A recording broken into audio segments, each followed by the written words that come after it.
निशियों में कैसे आप सभी फटाफट सभी लाइव आ जाए। हमें स्टार्ट करते हैं। हम जैसा कि प्रायदीपी पठार वाले टॉपिक को हम देख रहे थे, एक बार फटाफट सभी लाइव आ जाए।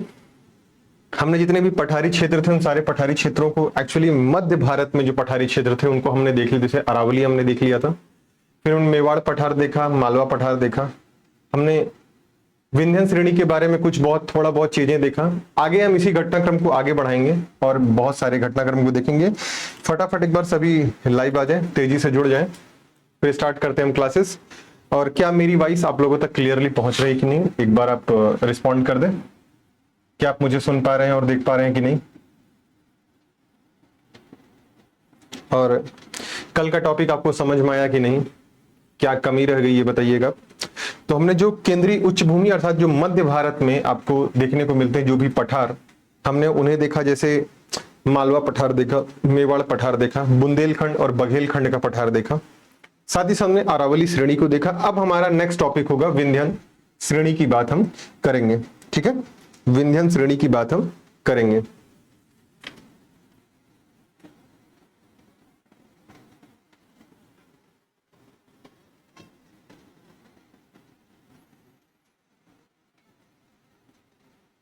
आइए, उम्मीद करता हूं मेरी वॉइस आप लोगों तक पहुंच रही होगी।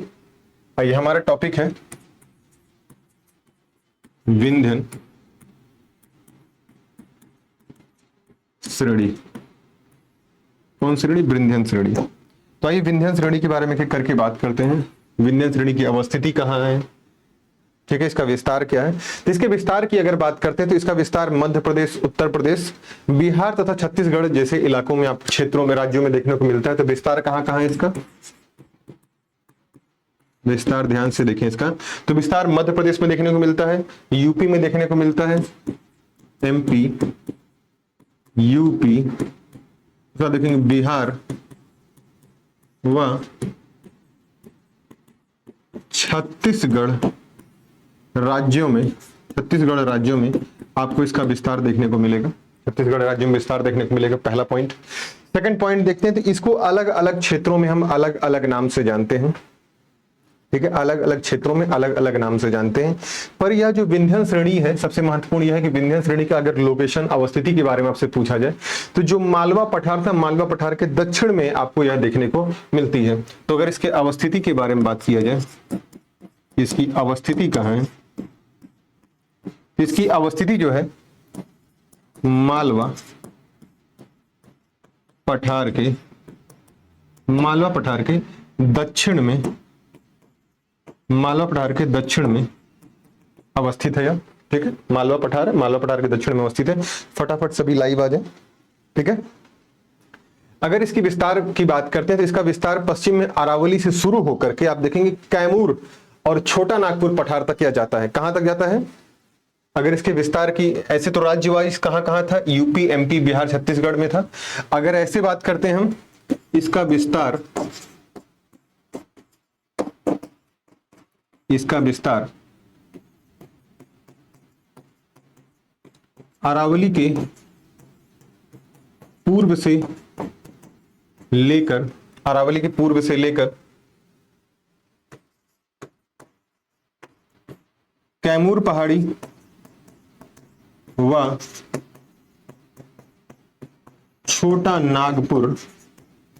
नागपुर पठार तक आपको देखने को मिलेगा इसका विस्तार। अगर इसका विस्तार ऐसे देखने की बात करेंगे, ठीक है, ठीक।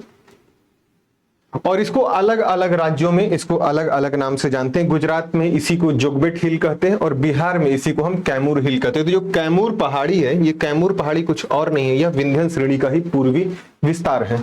विंध्यन श्रेणी का ही पूर्वी विस्तार है। तो इसको अलग अलग राज्यों में इसे अलग अलग राज्यों में, अलग अलग राज्यों में अलग अलग नाम दिए गए हैं, नाम दिए गए हैं। जैसे पहला आप गुजरात में देखेंगे, गुजरात में इसे जोगबेट पहाड़ी कहते हैं, जोगबेट पहाड़ी कहते हैं। वहीं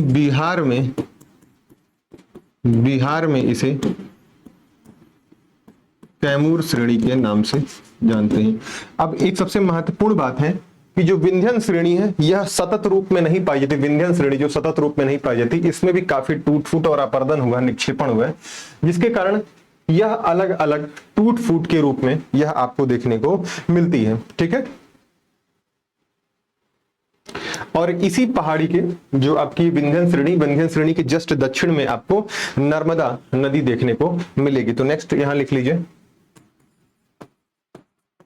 विंध्यन श्रेणी के दक्षिण में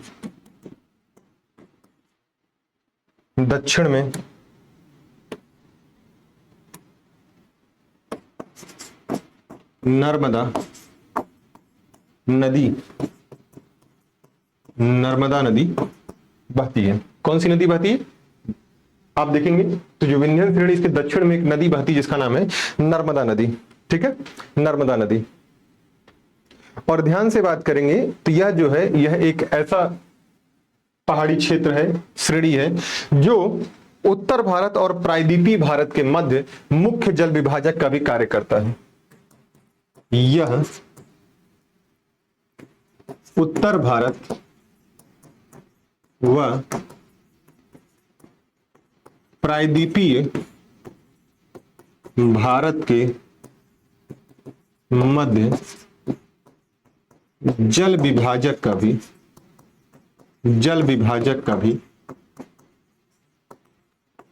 कार्य करता है। जल विभाजक का भी कार्य करता है। ठीक है, क्योंकि विंध्यन श्रेणी से बहुत सारी नदियां निकलती हैं जो उत्तर की साइड चली जाती, जाके गंगा से मिल जाती हैं, और फिर प्रायद्वीपीय जो भारत की नदियां आपको देखने को मिलेंगी, गोदावरी, कृष्णा, कावेरी, वो नदियां जो हैं वो सीधे सीधे प्रायद्वीपीय भारत में जाती हैं। इनका संबंध गंगा से नहीं होता, और उनका डिवाइड जो होता है वो विभाजित होते हैं कहां से, विंध्यन श्रेणी से उनका विभाजन आपको देखने को मिलता है। ठीक है, हम इसे एक बार मैप पे ड्रॉ कर देते हैं, फिर आप इसे देख लीजिएगा।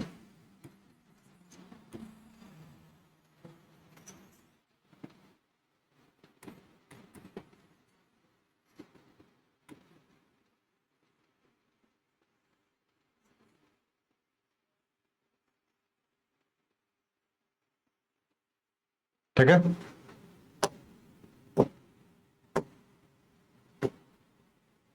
ये आपकी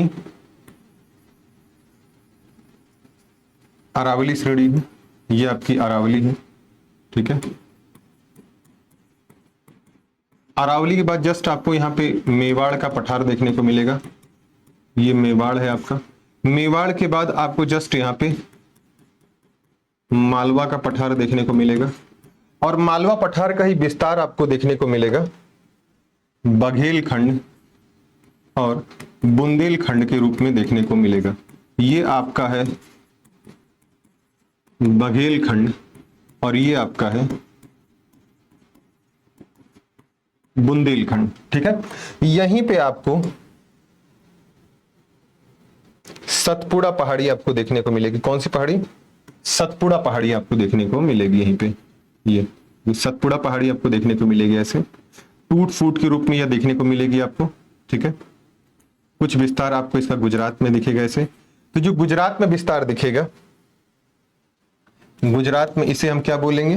वैसे तो है ये पूरा सतपुड़ा, क्या है? पूरा है सतपुड़ा। यह गुजरात में बोलेंगे जोगबेट श्रेणी, और यहां जो आपको देखने को मिल रहा है ये है आपकी कैमूर श्रेणी। कौन श्रेणी है? यह है आपकी कैमूर श्रेणी। क्या चीजें यहां तक आपको समझ में आई कि नहीं आई? क्या यहां तक की बातें समझ में आई कि नहीं? और यह जो विंध्यन श्रेणी है, यह खास तौर से जो भवन निर्माण से संबंधित जो पत्थर होते हैं, चट्टानें होती हैं, उनकी मौजूदगी यहां देखने को मिलती है। जैसे लाल पत्थर, चूना पत्थर, लाल बलुआ पत्थर, चूना पत्थर, इन सब चीजों के आपको यहां पे अवशेष देखने को मिलते हैं। तो यहां एक पॉइंट लिख लीजिए,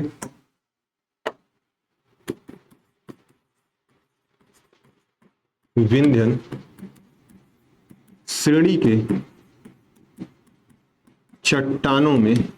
चट्टानों से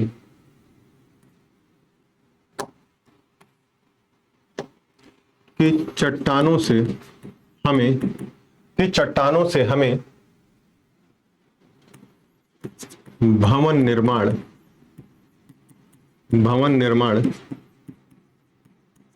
सामग्री जैसे बलुआ पत्थर व चूना पत्थर निर्माण सामग्री मिलती है। तो यहाँ पे निर्माण सामग्री भी आपको मिलती है। सर थोड़ा साफ लिख दिया करो। ठीक है हन्नाज हयात जी, और साफ लिखने की कोशिश करेंगे। ठीक है, आप एक बार इसे राइट डाउन कर लीजिए। आगे से हम ध्यान रखेंगे थोड़ा और साफ लिखने की कोशिश करें।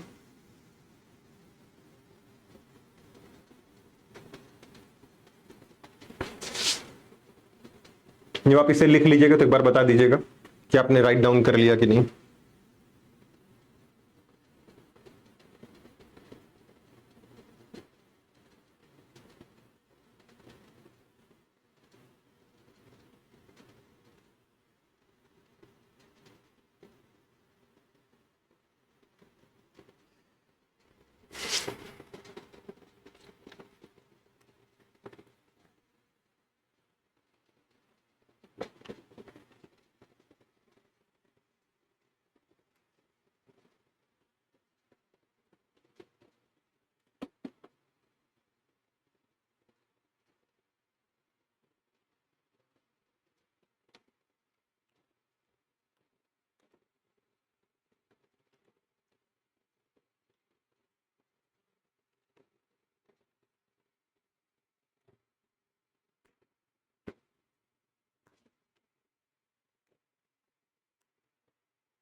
लिखने के बाद रिस्पॉन्ड कर दीजिएगा आपने लिख लिया कि नहीं।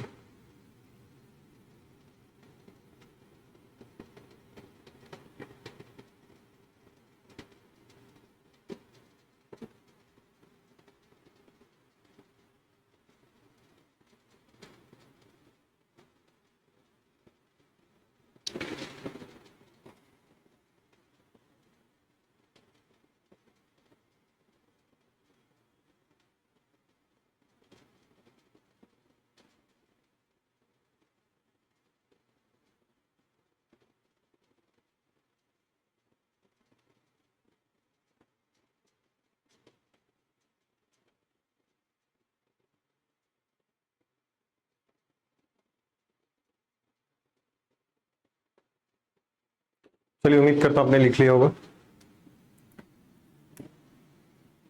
ये भी बना लीजिए, लिख लीजिए। और ये सतपुड़ा के दक्षिण में एक रिवर गुजरती है, सतपुड़ा के दक्षिण से। ठीक है, ये आपकी है नर्मदा नदी। ठीक है, ये है नर्मदा नदी आपकी।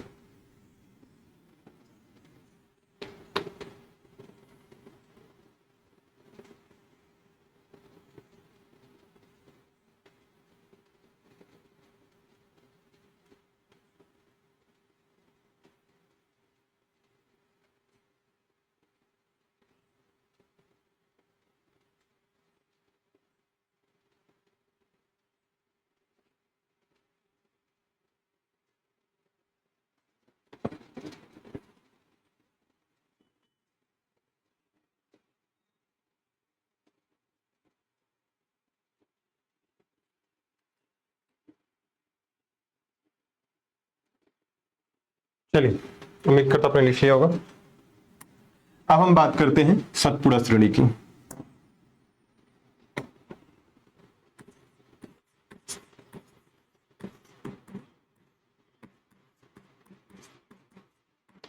सतपुड़ा श्रेणी की हम बात करेंगे। ठीक है, अगर सतपुड़ा श्रेणी के विस्तार की बात करते हैं आप, इसके विस्तार की बात करते हैं तो इसका विस्तार जो है पश्चिम से पूर्व में टूट फूट और अपर्दन के रूप में या कई श्रेणियों में बटी हुई है। पहली श्रेणी इसमें राजपीपला देखने को मिलेगी, फिर आपको महादेव देखने को मिलेगी और फिर मैकाल श्रेणी मिलेगी। और इन तीनों श्रेणियों को एक साथ मिला करके हम क्या बोलते हैं? सतपुड़ा श्रेणी बोलते हैं। अगर विस्तार की बात करें, पश्चिम में राज पीपला पहाड़ी से प्रारंभ होकर, राजपीपला पहाड़ी से प्रारंभ होकर आप देखेंगे इसका विस्तार आपको महादेव से प्रारंभ होकर महादेव व मैकाल श्रेणी के रूप में, मैकाल श्रेणी के रूप में देखने को मिलती है, देखने को मिलती है। तो कौन कौन से? राजपीपला पश्चिम से शुरू होती है राजपीपला से और पूर्व में जाती है। वैसे कहूं तो इसका विस्तार छोटा नागपुर पठार तक इसका विस्तार आपको देखने को मिलता है। तो राजपीपला पहाड़ी से प्रारंभ होकर महादेव मैकाल श्रेणी तक इसका विस्तार आपको देखने को मिलता है, पहला पॉइंट। अगर सेकंड पॉइंट की बात करते हैं इसमें, तो सेकंड पॉइंट जो आपको देखने को मिलेगा, या नर्मदा और तापी नदियों के मध्य में, कहां पे? या नर्मदा और तापी नदियों के मध्य में यह देखा जाता है। ठीक है, यह नर्मदा व तापी नदी के मध्य में अवस्थित है, के मध्य में अवस्थित है। कहां अवस्थित है?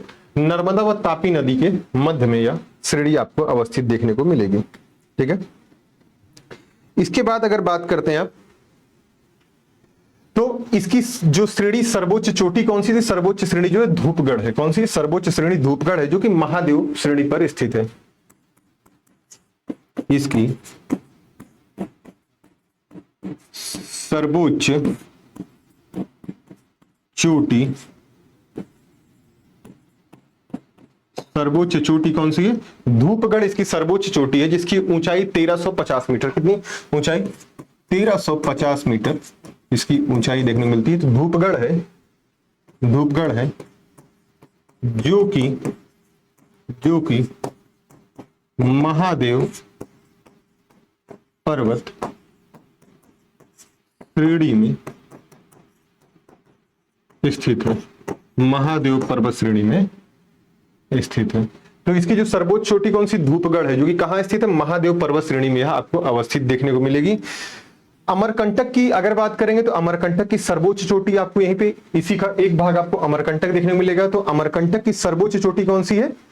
सॉरी, मैकाल। देखिए अब इसमें आपको दो तीन श्रेणी, आपको महादेव देखने को मिली, मैकाल देखने। तो मैकाल की अगर सर्वोच्च चोटी की बात किया जाए, तो मैकाल श्रेणी की सर्वोच्च चोटी आपको अमरकंटक देखने को मिलेगी। और इसी अमरकंटक श्रेणी से आपको नर्मदा व सोन नदियों का उद्गम देखने को मिलेगा। ठीक है, अगर इसी में बात करते हैं, मैकाल श्रेणी की सर्वोच्च, मैकाल श्रेणी की सर्वोच्च चोटी अमरकंटक है। कौन है? अमरकंटक है, जिसकी ऊंचाई कितनी? 1065 मीटर। कितनी? 1065 मीटर इसकी ऊंचाई है। तो कौन सी है? मैकाल श्रेणी की सर्वोच्च चोटी अमरकंटक है। इसी चोटी से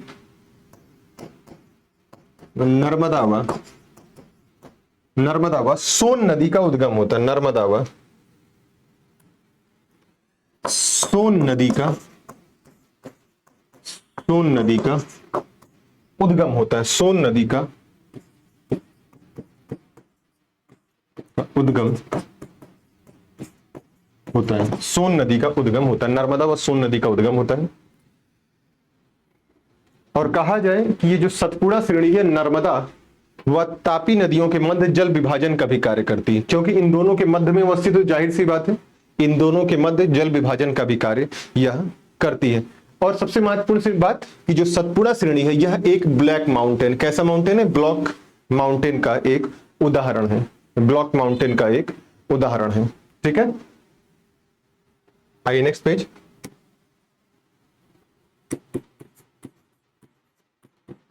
यह श्रेणी नर्मदा व तापी नदी के मध्य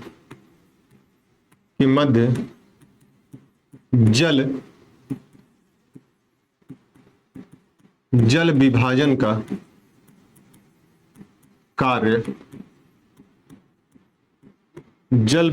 का कार्य करती है। ठीक है, सतपुड़ा श्रेणी एक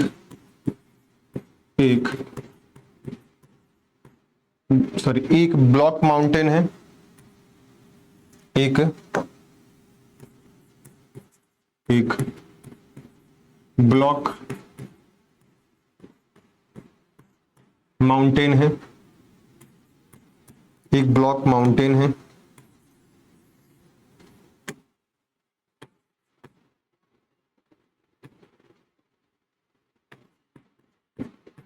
एक ब्लॉक माउंटेन है।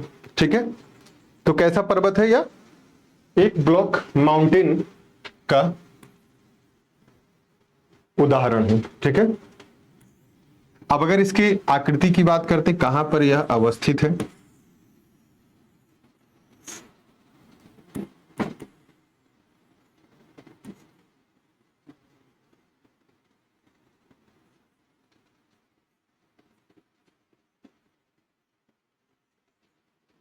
ठीक है,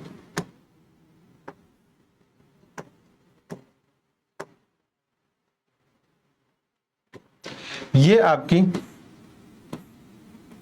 सतपुड़ा श्रेणी थी, सॉरी विंध्यन श्रेणी थी, और विंध्यन श्रेणी के जस्ट नीचे आप देखेंगे आपको यहाँ पे सतपुड़ा श्रेणी देखने को मिल जाएगी। कौन श्रेणी, श्री सतपुड़ा श्रेणी आपको देखने को मिल जाएगी। ठीक है, तो सतपुड़ा श्रेणी को अलग अलग नामों से हम जानते हैं, जैसे इसे हम राजपीपला, ठीक, फिर आप देखेंगे महादेव, और फिर ये आपकी मैकाल श्रेणी है। ठीक है, मैकाल श्रेणी है। अगर इन पर चोटियों की बात करें तो महादेव की सर्वोच्च चोटी धूपगढ़ थी, महादेव की सर्वोच्च चोटी ये आपकी धूपगढ़ है। ठीक है, धूपगढ़ चोटी, और यहीं मैकाल श्रेणी पर आपको अमरकंटक देखने को मिलेगा, ये है अमरकंटक श्रेणी। कौन सी, अमरकंटक है, जो कि मैकाल श्रेणी पर स्थित सर्वोच्च चोटी के रूप में आपको देखने को मिलेगी।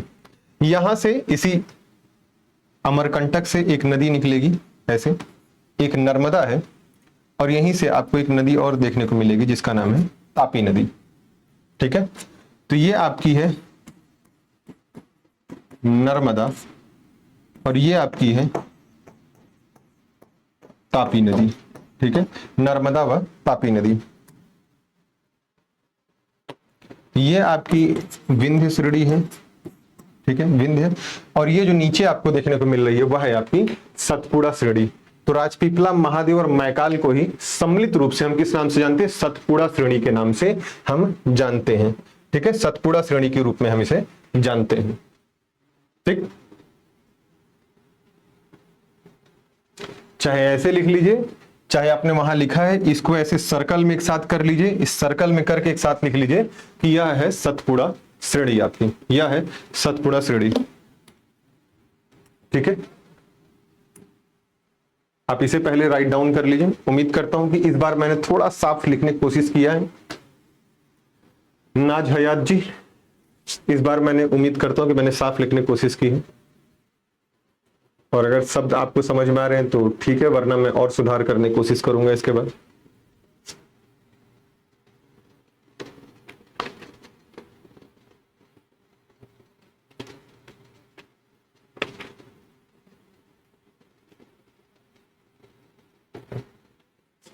लिखने के बाद रिस्पॉन्स जरूर किया करें, आपने लिख लिया कि नहीं लिख लिया, जिससे आपका टाइम जो है वो वेस्ट ना हो, वरना टाइम जो है वेस्ट हो जाता है।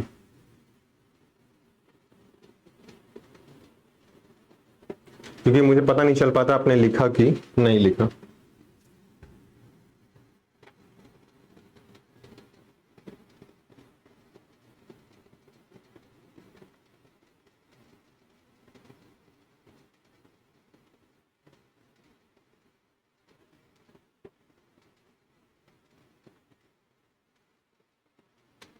सर अब ठीक है, धन्यवाद नाजिया जी। मुझे लगा आप इसके बाद फिर डांट लगाते हुए कहेंगे इससे भी साफ लिखिए।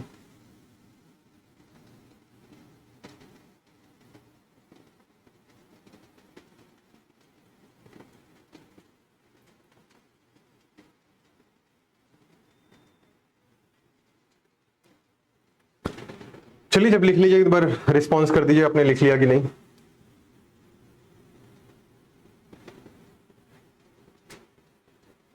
इसके बाद हम बात करेंगे छोटा नागपुर पठार की। ये भी बना लीजिए।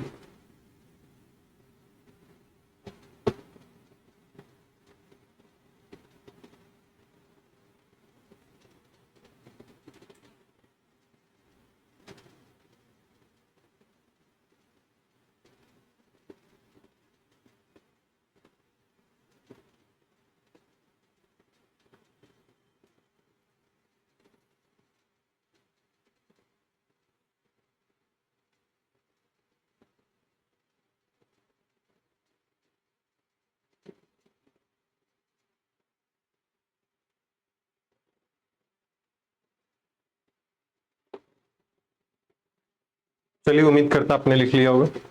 ये हम आगे बढ़ते हैं। अब हम बात करेंगे छोटा नागपुर पठार की।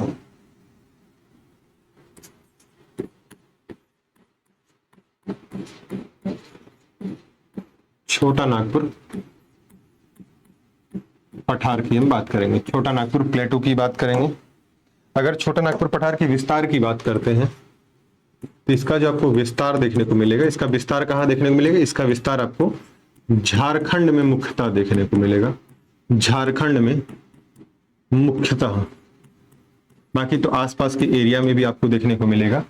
अगर इसके विस्तार के साथ ही हम यहाँ पे एक बार मैप में एक चीज और देख लेते हैं तो चीजें और क्लियर हो जाएंगी। आपको लगता हो गुजरात इतना छोटा कर देते हैं सर?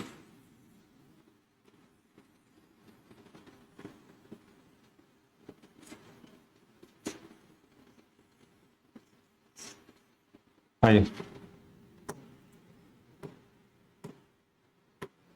ये इलाके में आपका छोटा नागपुर का पठार आपको देखने को मिलेगा। ठीक है, तो छोटा नागपुर पठार के अलग अलग डिवीजन है, हम उसे कर लेते हैं। एक डिवीजन देखेंगे तो छोटा नागपुर पठार के उत्तर पूर्व में आपको, उत्तर और पूर्व में एक पहाड़ी देखने को मिलेगी जिसका नाम है राजमहल पहाड़ी। यहां पे आपको देखने को मिलेगी राजमहल पहाड़ी।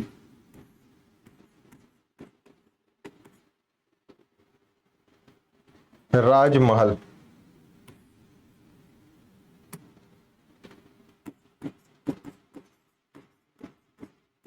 राजमहल पहाड़ी आपको देखने को मिलेगी उत्तर पूर्व में। ठीक है, अगर इसके उत्तर में देखते हैं तो यहां पे आपको हजारीबाग पठार देखने को मिलेगा। उत्तर में देखते हैं यहां पे आपको हजारीबाग पठार देखने को मिलेगा।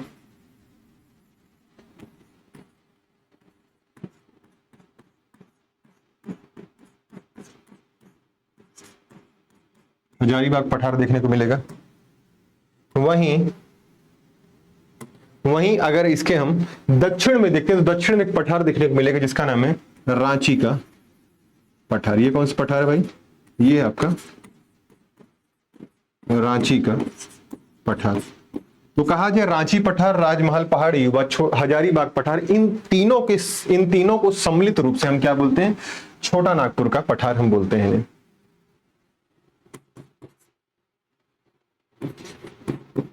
इस पठारी क्षेत्र में शामिल है, क्या क्या शामिल है? उत्तर पूर्व में, अगर उत्तर पूर्व में देखते हैं तो राजमहल पहाड़ी आपको देखने को मिलेगी। राजमहल पहाड़ी। ठीक है, उत्तर में देखते हैं, सिर्फ उत्तर में, तो उत्तर में आपको हजारीबाग पठार देखने को मिलेगा, हजारीबाग पठार देखने को मिलेगा। और दक्षिण में देखते हैं तो आपको रांची का पठार देखने को मिलेगा। दक्षिण में देखते हैं तो आपको कौन सा पठार देखने को, दक्षिण में आपको रांची का पठार देखने को मिलेगा। कौन सा पठार दक्षिण में, दक्षिण में आपको रांची का पठार देखने को मिलेगा। ठीक है, इसी छोटा नागपुर पठार से एक नदी गुजरती, यहां से एक नदी गुजरती है जिसका नाम क्या है, दामोदर नदी। और दामोदर नदी जो है छोटा नागपुर पठार को दो भागों में, हजारीबाग पठार और रांची पठार में विभाजित कर देती है, रांची पठार में विभाजित कर देती है। जैसे मानिए कि यहां से एक रिवर गुजरेगी, यहां से एक नदी गुजरेगी ऐसे,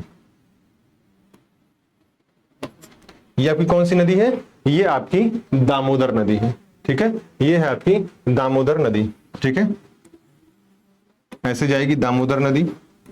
ठीक है, तो इसी में जहां आपने बनाया है छोटा नागपुर पठार डायग्राम, उसी में एक नदी दिखा दीजिए जिसका नाम है दामोदर नदी। और दामोदर नदी जो है यह हुगली की सहायक नदी है, हुगली की सहायक नदी है।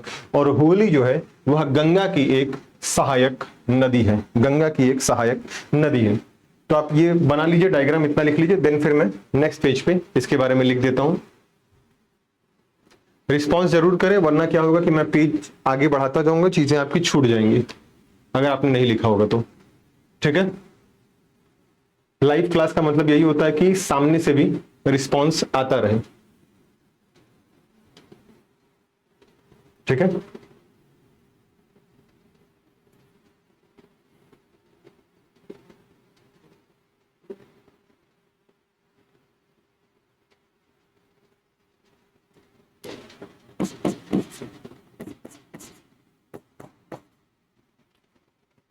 चलिए, उम्मीद करता हूं आपने लिख लिया होगा।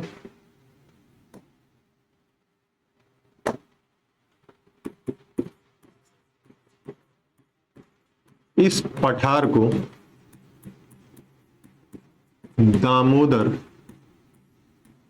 दामोदर नदी दो भागों में, दो भाग कौन कौन सा, एक आपका रांची का पठार, रांची पठार व हजारीबाग पठार।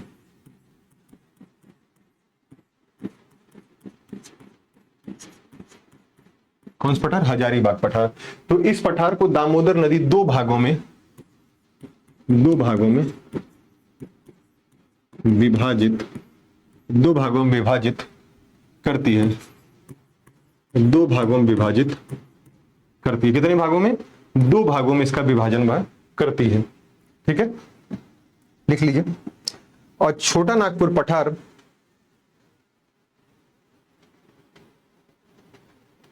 दामोदर नदी जो है ये छोटा नागपुर पठार की सबसे बड़ी नदी है। ये लिखना चाहे तो लिखे, नहीं तो कोई बात नहीं, इसको कोई बहुत महत्वपूर्ण नहीं है। छोटा नागपुर पठार की सबसे ऊंची चोटी एक है जिसका नाम क्या है, पारसनाथ पहाड़ी। पारसनाथ पहाड़ी यहीं पर आपको देखने को मिलेगी, छोटा नागपुर पठार की सबसे ऊंची चोटी है। तो ये नेक्स्ट पॉइंट लिखिए,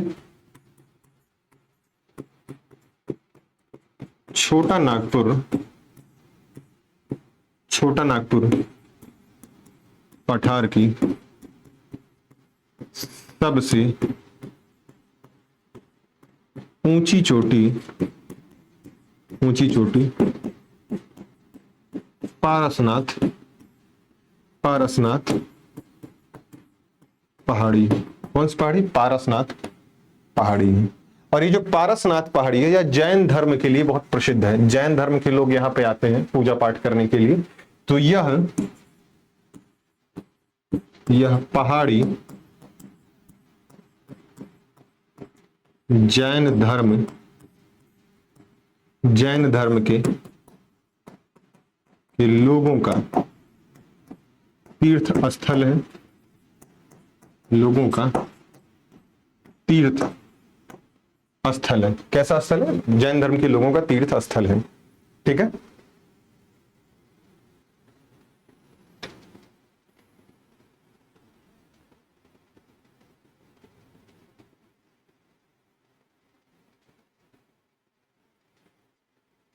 और इसी के देखेंगे यहां पे आपको ये देखने को मिल रहा है, जहां पे जहां पे आपको रांची का पठार देखने को मिला था, रांची पठार के पास में ही आपको एक और पठारी क्षेत्र देखने को मिलेगा, एक और पठारी क्षेत्र यहां पे। एक तरीके से ये कौन सा पहाड़ी पठारी क्षेत्र, ये है आपका छत्तीसगढ़ का पठार या दंडकारण्य का पठार है। ये दंड कारण्य पठार कौन सा है, दंड कारण्य पठार है। और दंड कारण्य पठार को महानदी जो है, दंड कारण्य पठार को महानदी, यहां से एक नदी गुजर रही है महानदी, ठीक है। तो रांची पठार और दंडकारण्य पठार को कौन सी नदी अलग कर रही है, तो जो आपकी ये महानदी है, महानदी इन्हें अलग कर रही है, ठीक है। महानदी इन्हें अलग कर रही है। जब पूरा डायग्राम कंप्लीट हो जाया करे तब आप डायग्राम बनाया करे, वरना क्या होगा, ओवरलैपिंग हो जाएगी, ठीक है। इसीलिए मैं एक एक पॉइंट बताता हूं, देन आपका डायग्राम ड्रॉ करता हूं, एक एक चीज पॉइंट बताते हुए, ठीक है। तो नेक्स्ट पेज में लिखते हैं, आइए।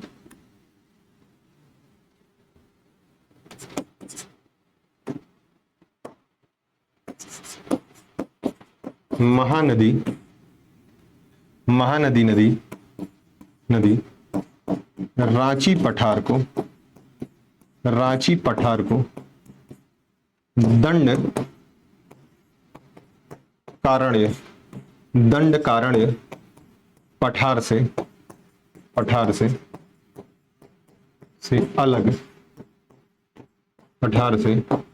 अलग करती है। किससे अलग करती है, दंड कारण पठार से आपको अलग करती। कौन सी, महानदी जो है रांची पठार को दंड कारण पठार से अलग करती है, ठीक है। यहीं पे एक छोटा सा पॉइंट लिख के मैं बता दे रहा हूं, इसको राइट डाउन कर लीजिएगा नोट में। जो दंडकारण्य पठार है आपका,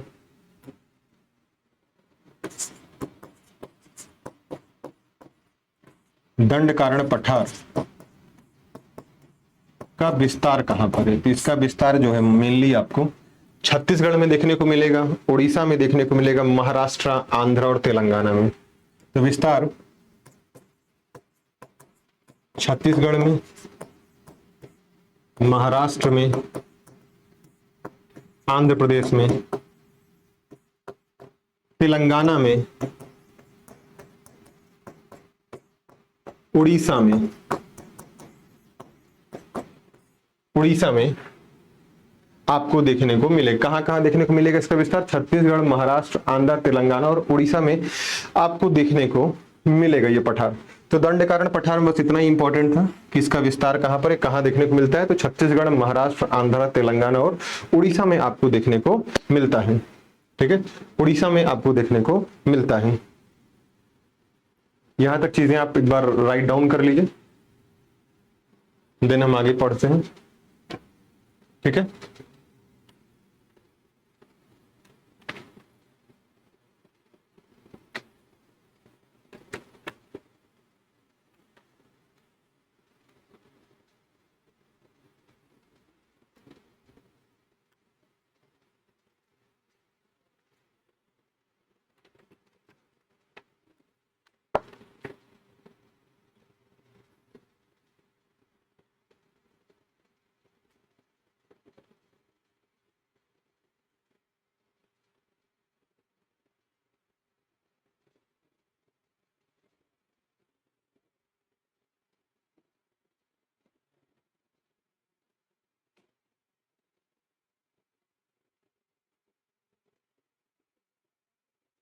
हो जाए तो रिस्पॉन्स जरूर करिएगा कि आपने लिख लिया, देन हम आगे बढ़ेंगे।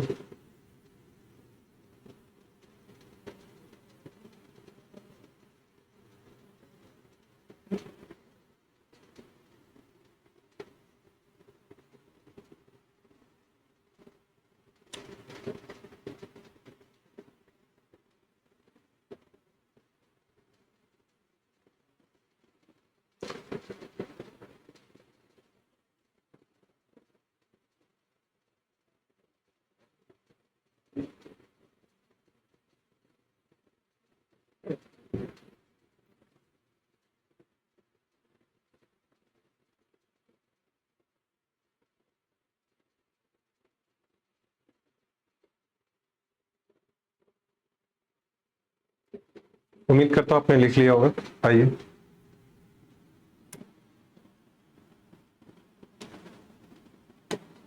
हम बात करते हैं नेक्स्ट टॉपिक में। अब हम बात करेंगे उत्तर पूर्वी पठार की। उत्तर पूर्वी पठार में हम बात करेंगे मेघालय पठार की बात करेंगे। किसकी बात करेंगे? मेघालय पठार की बात हम करेंगे। तो हमारा टॉपिक होगा उत्तर पूर्वी पठार। उत्तर पूर्वी पठार में हम किस पठार को देखेंगे? हमारा टॉपिक होगा मेघालय पठार। मेघालय पठार। अब ऑब्वियस सी बात है, मेघालय नाम है तो कहां पर होगा यह मेघालय पठार में ही आपको देखने को मिलेगा। मेघालय में ही देखने को मिलेगा एक्चुअली में। बहुत धन्यवाद नाजिया जी, आपने बताया, नाज हयात आपने बताया कि जो मेघालय पठार है यह कुछ और नहीं, यह पूर्व में या पूर्वोत्तर में विस्तृत या विस्तार छोटा नागपुर पठार का, तो मतलब छोटा नागपुर पठार का ही एक भाग है। छोटा नागपुर पठार का ही एक भाग देखने को आपको मिलता है। ठीक है, यह छोटा नागपुर, यह छोटा नागपुर पठार का ही उत्तर पूर्वी विस्तार है। क्या है? उत्तर पूर्वी विस्तार। किसका? है छोटा नागपुर पठार का ही उत्तर पूर्वी विस्तार के तौर पे आपको मेघालय पठार देखा जाता है। और मेघालय पठार जो है यह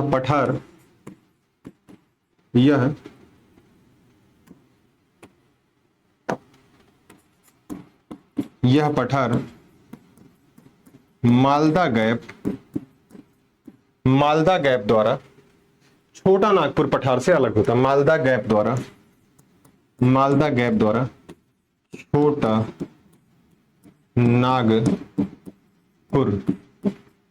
छोटा नागपुर पठार से अलग होता है। पठार से अलग होता है। अब जैसे आप यहां ये समझने की कोशिश करिए कि जैसे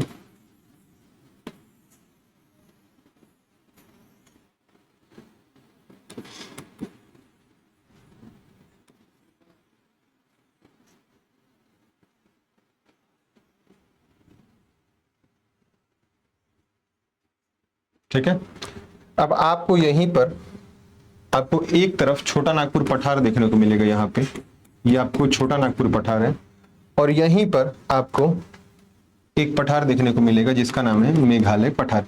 अब देखिए छोटा नागपुर पठार और मेघालय पठार के बीच में आपको एक गैप देखने को मिल रहा होगा। ये गैप देखने को मिल रहा होगा। ये जो गैप आपको देखने को मिल रहा है यही गैप क्या है? मालदा गैप है। ये आपको कौन सा गैप है? ये है आपका मालदा गैप। ठीक है, मालदा गैप है। ये आपका मेघालय पठार है। ठीक है, और ये आपका है छोटा नागपुर पठार। ठीक है, छोटा नागपुर पठार। एक्चुअली में हुआ क्या कि आकृति ऐसी है, ये ऐसे आपको छोटा नागपुर पठार देखने को मिलेगा। ठीक है, छोटा नागपुर पठार के बाद जो स्थिति आपको देखने को मिलेगी वो ऐसे मिलेगी, ऐसे गैप मिलेगा, फिर ऐसे आपको मेघालय पठार देखने को मिलेगा। एक तरफ छोटा नागपुर पठार है, एक तरफ है आपका, ये है आपका मेघालय पठार। ठीक, ये आपका है छोटा नागपुर पठार। अब ये जो गैप है, जो ये मालदा गैप के नाम से जान रहे हैं, जिसे हम मालदा गैप, एक्चुअली में क्या है, यहां पे वर्तमान में पानी भर गया है। वर्तमान में यहां देखेंगे आपको तो पानी भरा दिखेगा, क्योंकि तो बंगाल खाड़ी के क्षेत्र में आता है, बंगाल खाड़ी के क्षेत्र में आता है। ठीक है, तो यहां पे आप देखेंगे इस जगह गैप में पानी भर गया, जिस कारण से हमें छोटा नागपुर पठार और मेघालय पठार दोनों अलग अलग दिखते हैं, जबकि एक्चुअली में दोनों आपस में कनेक्टेड है। देखिए इधर छोटा नागपुर पठार ये ऐसे आके मेघालय पठार से कनेक्टेड है। तो छोटा नागपुर पठार का ही पूर्वी विस्तार, उत्तर पूर्वी विस्तार के रूप में आपको मेघालय पठार दिखेगा। पर बीच में जो मालदा गैप दिख रहा है, यहाँ की बीच का जो एरिया वो धंस गया है नीचे। धंस जाने के बाद यहाँ पे पानी भर गया, और पानी भर जाने के कारण समुद्र से जो पानी था वो समुद्री पानी यहाँ भर गया, जिस कारण से यह आपको दिखता नहीं है कनेक्टेड रूप में।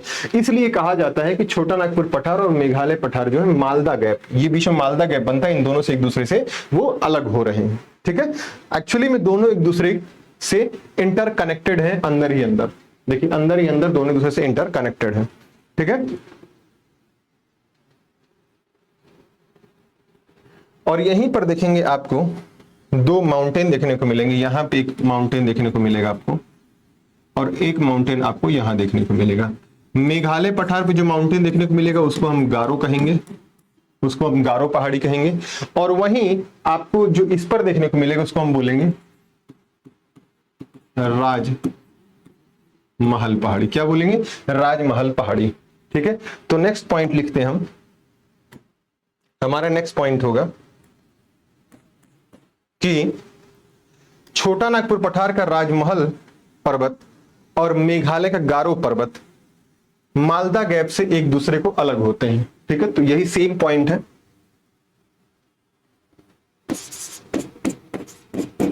छोटा नागपुर का राजमहल पहाड़ी व मेघालय पठार की गारो पहाड़ी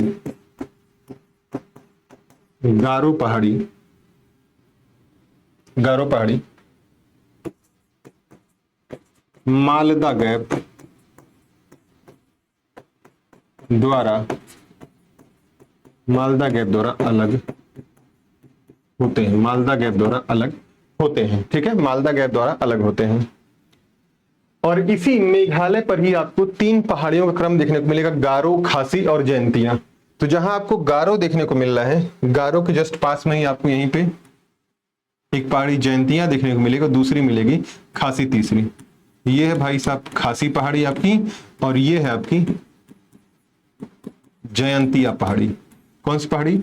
ये आपकी है जयंतिया पहाड़ी। ठीक है, तो लिख लीजिए, यहीं पे आपको लिख देता हूं।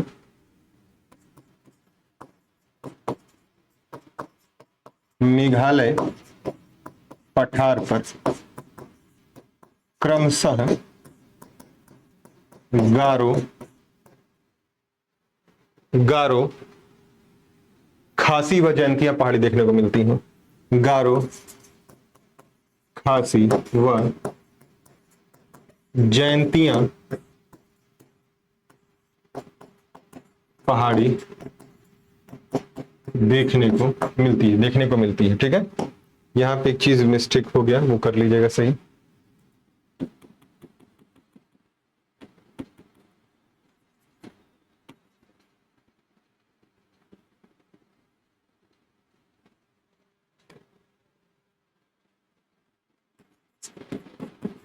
ये खासी है और ये जयंतिया है। ठीक है, गारो, खासी, जयंतिया, इसको लिख लीजिएगा।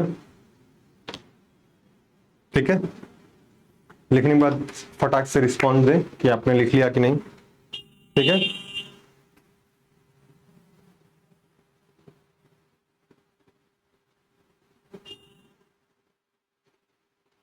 ठीक है, तो ये मेघालय पठार में महत्वपूर्ण पॉइंट यही था आपके लिए। ठीक है, इसे राइट डाउन कर लीजिए।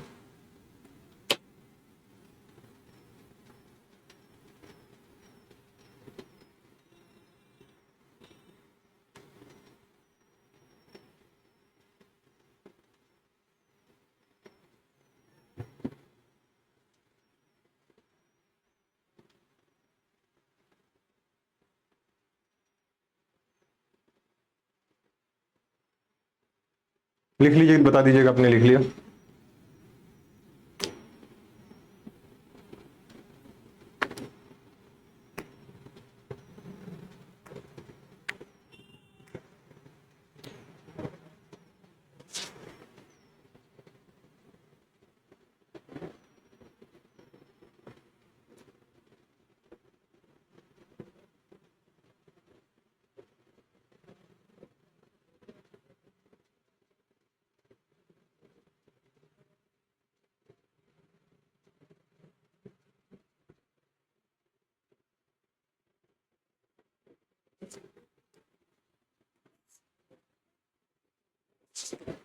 चलिए धन्यवाद नाज हयात जी।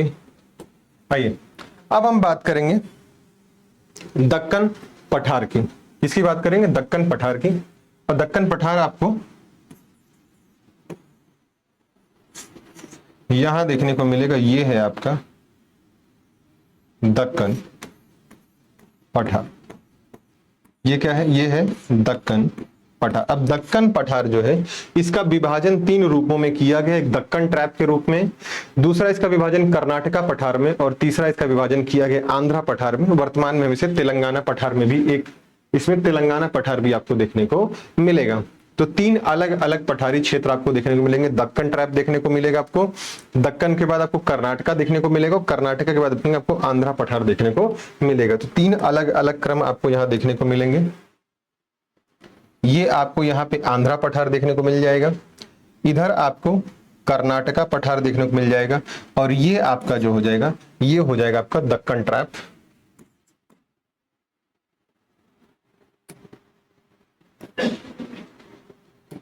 ये आपका है दक्कन ट्रैप, ये है आपका आंध्र पठार, ठीक है। ये आपका है कर्नाटक पठार। कौन सा पठार है? कर्नाटक पठार है, ठीक है।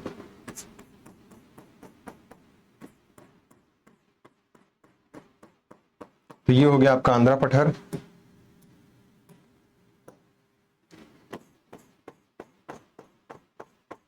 ये हो गया आपका कर्नाटका पठार,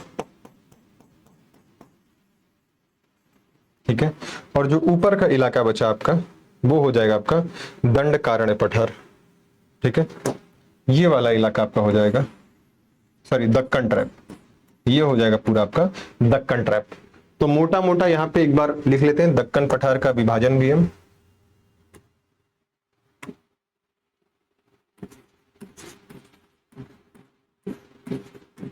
दक्कन पठार। अब दक्कन पठार देखेंगे तो इसका विभाजन 3 भागों में किया जाएगा दक्कन पठार का। पहला होगा आपका Deccan trap, Deccan trap. Deccan trap के बाद देखेंगे आपको एक पठार देखने को मिलेगा, आंध्रा पठार, आंध्र पठार, और एक पठार आपको देखने को मिलेगा कर्नाटका पठार, ठीक है। तो सबसे पहले हम उठाएंगे दक्कन ट्रैप को, ठीक है। सबसे पहले हम उठाएंगे टॉपिक दक्कन ट्रैप आपका। तो दक्कन ट्रैप पे आप यहीं पे लिख लीजिए ऐसे ही कि दक्कन ट्रैप जो है इसका अगर ध्यान से देखें तो यह बेसाल्ट चट्टानों से निर्मित, कैसा निर्मित है? यह बेसाल्ट चट्टानों से या काली कपासी मृदा से इसका निर्माण हुआ है। यह एक बेसाल्टिक चट्टानों से निर्मित क्षेत्र है, निर्मित क्षेत्र है। इस चट्टान के टूट फूट से, इस चट्टान के टूट फूट से काली मृदा का, या फिर हम कपासी मृदा का निर्माण हुआ है। किस मृदा का? कपासी मृदा का निर्माण हुआ है, ठीक है। अच्छा, ये जो बेसाल्टिक दक्कन ट्रैप है, ये वाला जो एरिया आप देख रहे हैं यहाँ पे, ये वाला एरिया जो पूरा ऐसे जाएगा, ये पूरा एक तरीके से काफी बड़े एरिया में आपको इसका विस्तार देखने को मिलेगा। इसका विस्तार आपको महाराष्ट्र क्षेत्र में दिखेगा, कुछ हद तक गुजरात में देखने को मिलेगा, कुछ मध्य प्रदेश में देखने को मिलेगा। तो इसका विस्तार आपको ऐसे देखने को मिलेगा।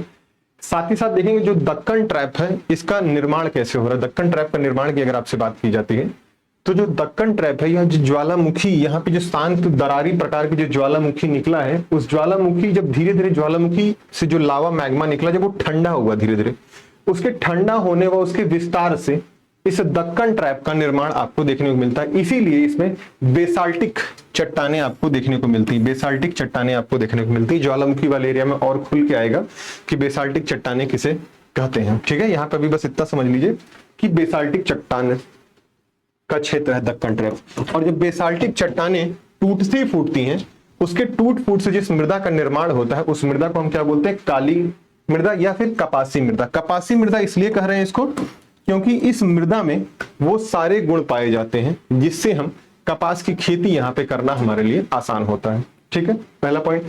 सेकंड पॉइंट की बात करते हैं। इसमें यहां पे कुछ पहाड़ियां आपको देखने को मिलेंगी, दक्कन ट्रैप में आपको कुछ पहाड़ियां देखने को मिलेगी। एक का नाम है सतमाला, अजंता, बालाघाट व हरिश्चंद्र आपको देखने को मिलेगी। कौन कौन सी? यहां कुछ पहाड़ियां आपको देखने को मिलेंगी। पहाड़ियां कौन कौन सी? सतमाला, ठीक है, अजंता, सतमाला, अजंता, वह आपको बालाघाट और हरिश्चंद्र पहाड़ियां देखने को मिलेंगी। बालाघाट, बालाघाट व हरिश्चंद्र, हरिश्चंद्र पहाड़ी देखने को आपको यहां पे मिलेगी। ठीक है, बालाघाट और हरिश्चंद्र पहाड़ियां आपको देखने को यहां मिलेंगी। अगर इनके हम लोकेशन की बात करते हैं, सारी पहाड़ियों का लोकेशन कहां पर है? ठीक है, तो यहीं पे आपको अजंता देखने को मिलेगी, यहां पे अजंता देखने को मिलेगी, सतमाला देखने को मिलेगी और यहीं पे आपको बालाघाट और हरिश्चंद्र पहाड़ियां देखने को मिलेंगी। इसका लोकेशन हम आपको कल दिखा देंगे। सतमाला, बालाघाट और जो हरिश्चंद्र पहाड़ियां हैं कहां कहां पर अवस्थित है, अजंता कहां पर अवस्थित है, इन सारी चीजों को हम कल देखेंगे। हमने दक्कन ट्रैप के बारे में सूक्ष्मतम अवलोकन कर लिया है, कल हम इसे और विशेष रूप से देखेंगे दक्कन ट्रैप में और क्या क्या चीजें आपकी शामिल है। चलिए, उम्मीद करता हूं चीजें आपको समझ में आई होंगी। यहां तक आपने राइट डाउन कर लिया। अगर कोई भी डाउट हो तो आप मुझसे कभी भी बेझिझक पूछ सकते हैं। चलिए, मैं अपनी बात यही समाप्त करता हूं। जय हिंद, जय भारत।